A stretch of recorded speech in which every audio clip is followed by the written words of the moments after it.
ফৌজদারি কার্যবিধির ৫৪ ধারা অনুযায়ী পুলিশ ম্যাজিস্ট্রেটের আদেশ বা পরোয়ানা ছাড়াই নির্দিষ্ট ৯টি ক্ষেত্রে ব্যক্তিকে গ্রেফতার করতে পারে। চলুন এই কারণগুলো বিস্তারিত জানার চেষ্টা করি।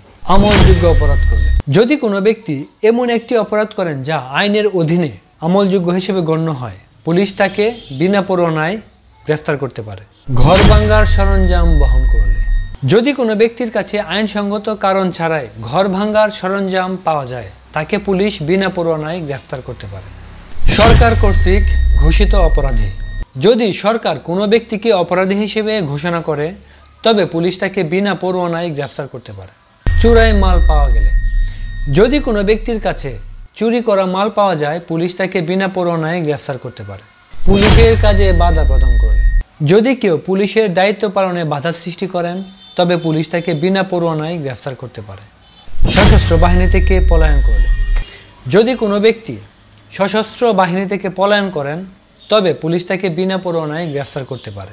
বিদেশে আমলযোগ্য অপরাধ করলে, যদি কোনো ব্যক্তি বাংলাদেশের বাইরে এমন কোনো অপরাধ করেন যা বাংলাদেশের আইনে আমলযোগ্য, তবে পুলিশ তাকে বিনা পরোয়ানায় গ্রেফতার করতে পারে। ৫৬৫ ৩ ধারা ভঙ্গ করলে, যদি কোনো মুক্তিপ্রাপ্ত আসামি ফৌজদারি কার্যবিধির ৫৬৫ ৩ ধারা লঙ্ঘন করেন, তবে পুলিশ তাকে গ্রেফতার করতে পারে অন্য পুলিশ অফিসারের অনুরোধে। যদি একজন পুলিশ অফিসার আরেকজন পুলিশ অফিসারের অনুরোধে কাউকে গ্রেফতার করার প্রয়োজন বোধ করেন, তবে তিনি সেই ব্যক্তিকে বিনা পরোয়ানায় গ্রেফতার করতে পারেন। পুলিশের এই ক্ষমতা আইন শৃঙ্খলা রক্ষা, অপরাধ প্রতিরোধে অত্যন্ত গুরুত্বপূর্ণ, তবে এর যথাযথ ও ন্যায়সঙ্গত ব্যবহার নিশ্চিত করা উচিত। সবাই আইন মেনে চলুন, সুস্থ থাকুন, নিরাপদ থাকুন। ধন্যবাদ সবাইকে।